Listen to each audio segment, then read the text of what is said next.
Anfernee Simons trade, 3 real destinations, Magic, Jazz, Nets. Does Hugo Gonzalez have an impact on day 1? Speak up, Celtics Nation. Total urgency. If Anfernee Simons' trade heats up now, Boston enters the conversation, and that changes the East. In less than 30 seconds, I show you the most realistic package, who can leave without breaking the rotation, and how Simons fits with Tatum, Brown, and Porzingis. Spacing, pick and roll, and bench with instant scoring. And there's more. What adjustment Mazzulla makes in the first game, and the surprise factor that could unlock the negotiation. Breathe, because if that happens, Boston will become even more of a favorite. Now, before entering the Celtics scenes, give it a go. Leave a like now and subscribe to the channel. This will make YouTube deliver this video to more green fans. Quick goal, 3,000 likes, and I release the detailed package that Boston can offer, plus the secret scenario that almost no one is talking about. Activate the bell so you don't miss out when you leave. Let's continue, because at the end I'll reveal Mazzulla's adjustment in Game 1 if Simons comes. Let me take you inside our studio today and tell you how I think about the Boston Celtics season from 3 fronts that are messing with everyone's heads. Possible mid-season moves, the real impact and potential of Ugo Gonzalez, and what changes in practice when Jason Tatum is ready to return. Along the way, let's talk about the pivot board, Al Horford at the Warriors, how to really train rebounds, and even that story about the game against the media that generated more talk than game. The idea is simple. Talk to you as if we were side by side, breaking down topic by topic without rushing, with honesty and in direct language, like someone who loves basketball and wants to understand why things happen, not just what happened. I want to start with the point that most stirs up the messages I receive, the possibility of a mid-season exchange. It is natural that Brad Stevens' name appears as the protagonist of this conversation because he has a history of surgical interventions. Nothing flashy, nothing that looks like a 3-step shot behind the center line. He usually identifies the right gear and changes it at the right time. The big theme here is not who, in the sense of a fancy name to feed rumors. It's where it hurts and what solves it. And today, if you ask me which pain is more treatable via the market,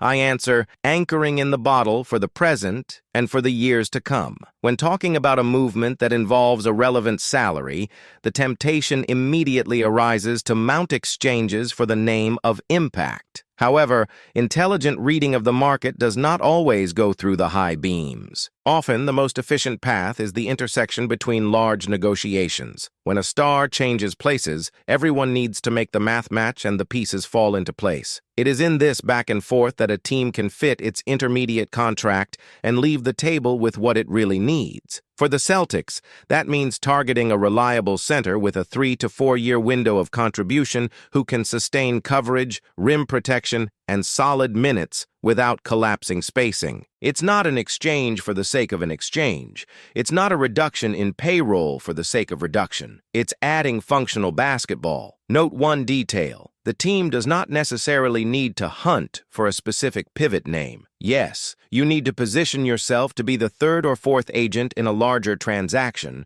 providing a salary that helps close the account there and receiving the rim defender or vertical finisher here. In this design, you leave the role of beggar and assume the role of solver. This is how smart teams collect value, offering the missing ingredient for someone else's cake to rise, and, in return, taking home the exact pan you were looking for your own oven. Now a quick break to talk about Ugo Gonzalez, because all talk about the future of position 5 involves him in some way. Ugo is not just a collection of promising attributes. He is, above all, a player who feels the game. He is well-read, willing to compete, and perhaps most importantly, willing to learn the details. At a high level, wanting to improve is not a motivational phrase. It is routine, entering the court with a question and leaving with an answer. If you ask me to put a ceiling, I prefer to put a path. Ugo's path, at this moment, involves repeating, making mistakes, adjusting, and repeating again. Repetition creates habit. Habit sustains impact. If his role in the first team still fluctuates, that's okay.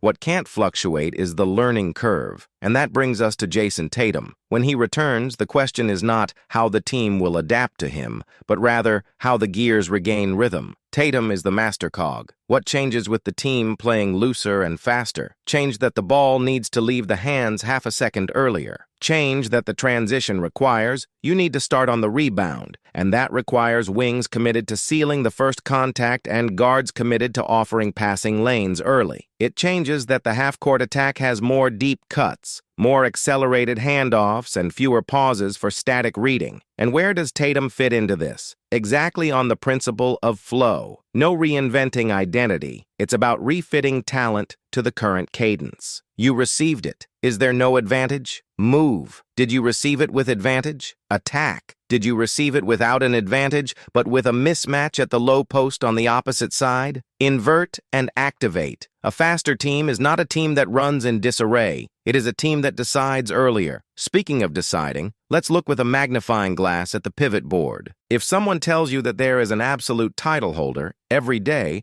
against all opponent profiles, that person is selling you nostalgia. The current NBA rewards versatility, punishing predictability. What I see in the Celtics squad is a group of 5 that is completed by contrast. Who provides more drop depth? Who pays best in exchange? Who goes up at the sound of the siren to challenge mid-range without giving up the layup from behind? Who offers real verticality as a target on the short roll? On a Tuesday against a low-post heavy team, the answer could be 1. In the 5th, against 5 open players and a hot hand from the perimeter, it changes, and it's okay to change. This is not weakness, it is situational management. You might ask, but wouldn't it be better to have the pivot that solves everything? In theory, yes. In practice, only teams that pay the price of a unicorn have this, and even then in playoffs, almost everyone is exposed in some way. The virtue here is different, accepting that the game requires different solutions, and, therefore, mapping out early the triggers that determine who closes each night. This involves technical reading and also frank communication. There will be days when you start, others when you close, and some days when you don't leave the bench. Professionalism lies in the understanding that the team's plan comes before the individual narrative. And where does Al Horford fit into this larger conversation? In a special place. His move to the Warriors raised doubts among those who only see the total minutes. I prefer to think about the quality of the minutes. Al has 2 rare assets in the league: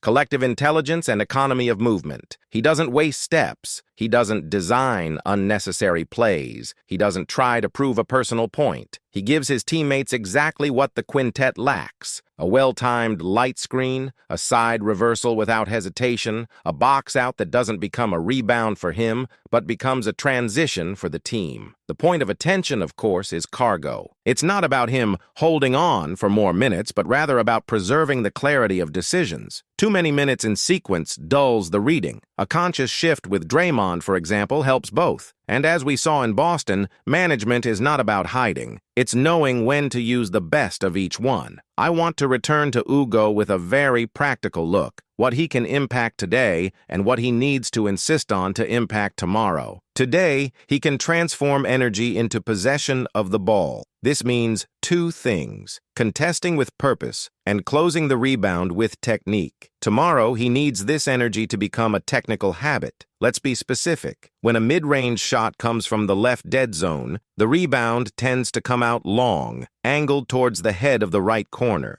If Ugo recognizes this early and seals the attacker's body a step before contact, he doesn't fight for space. It takes up space. It looks like a detail, but a detail becomes possession. Possession becomes 2 points on the other side. And yes, this small math plays a big role. In fact, since we've touched on that, let's clarify something that a lot of people ask. How do you really train rebounding? Training rebounding is not about being hungry for the ball.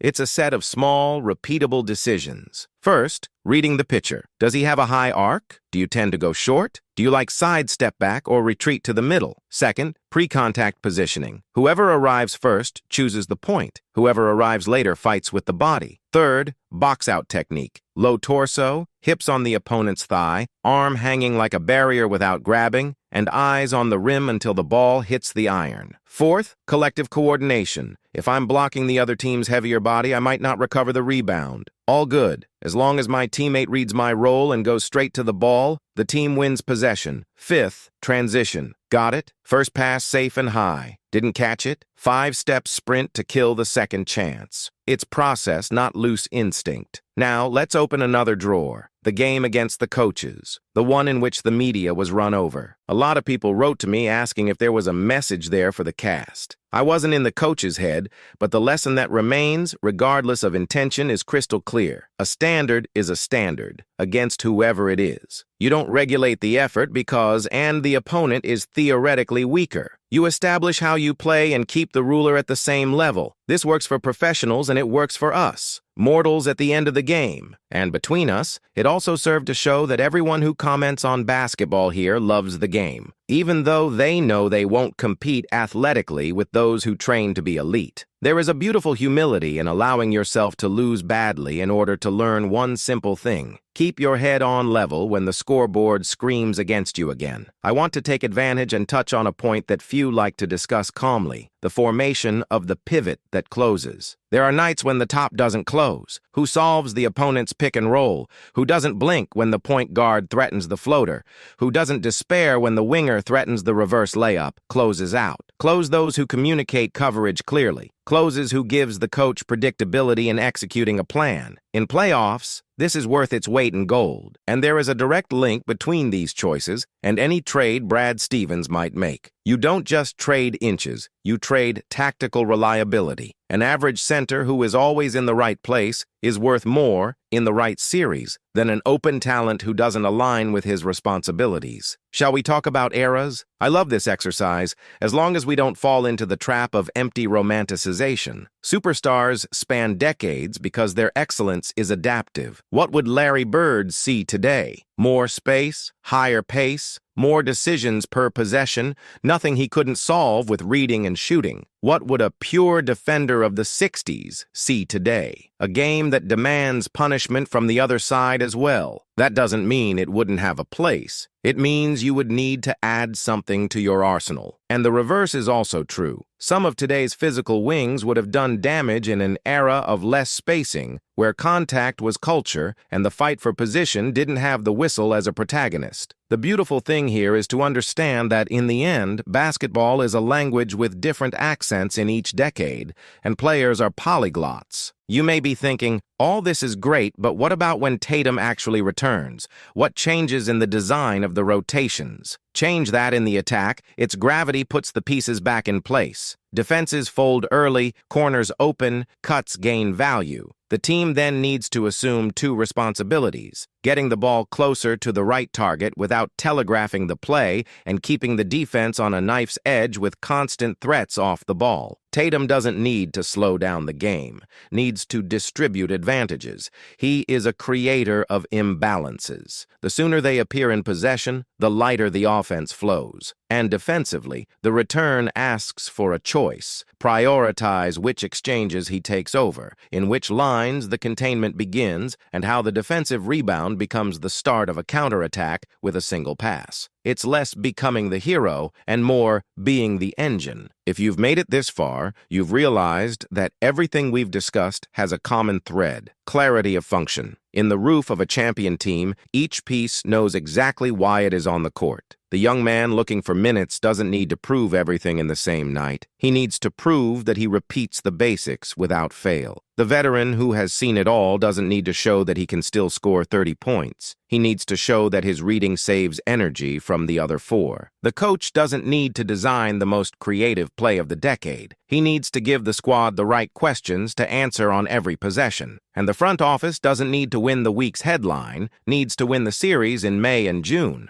Put this in the context of a mid-season trade, and you have a simple principle to evaluate any rumor. Does this move make us more tactically predictable in a good way? Does it deliver a resource that is currently lacking or duplicate one that we already have? Does it eliminate a June problem that we pretend doesn't exist in November? If the answer is yes to the first and third questions, you are looking in the right direction. If it is only for the second, be careful not to confuse shine with usefulness. Before closing, I want to return to the topic of rebounding with one last point, because it is a beautiful summary of the mentality of the season. There is more debate when you decide earlier. It seems obvious, but it's worth repeating. The decision to position yourself a step earlier, to accept contact instead of reacting to it, to believe in the box out that generates a rebound from your teammate, all of this is a decision made before the ball touches the rim. The same goes for exchanges, faster attacks, minute management, and the return of the star. The season rewards those who decide early and well, and punishes those who wait for the game to decide for them. If I could condense everything into one image to take with you, it would be this. Think of the Boston Celtics as a team that chooses every day which key to use to open the same door. Sometimes the key is 2.06 meters and protects the rim. Sometimes it is 2.03 meters and spaced at Q Wadra.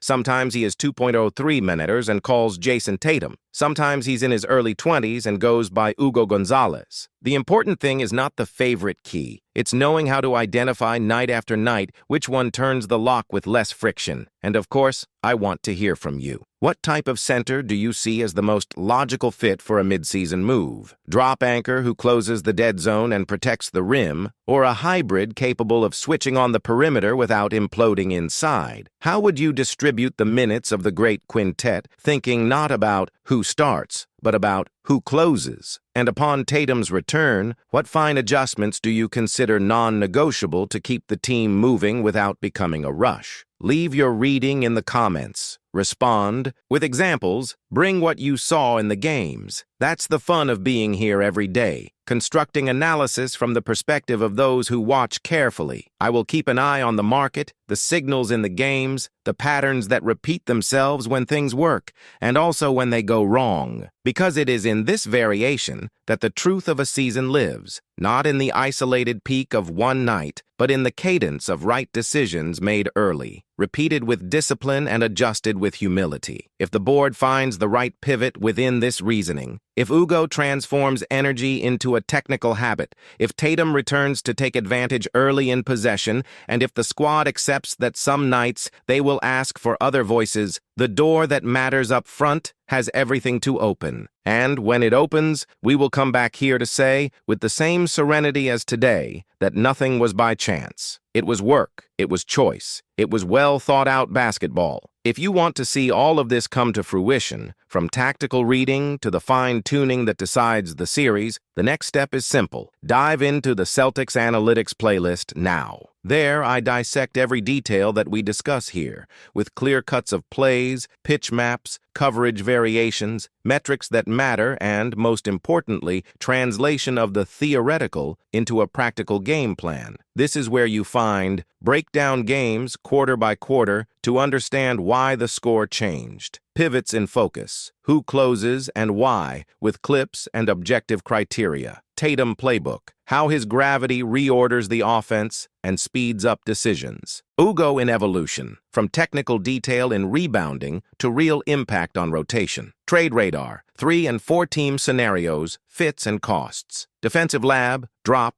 switch, hedge, nail help, when to use, when to avoid. Do you want to watch today's game with a view to May and June? Click on the Celtics Analysis playlist, save it to favorites, and follow each update. Activate reminders, leave your comment with your reading, and share with those who take basketball seriously. Tap Celtics Analytics now and come to the level where conversation turns into an advantage on the court.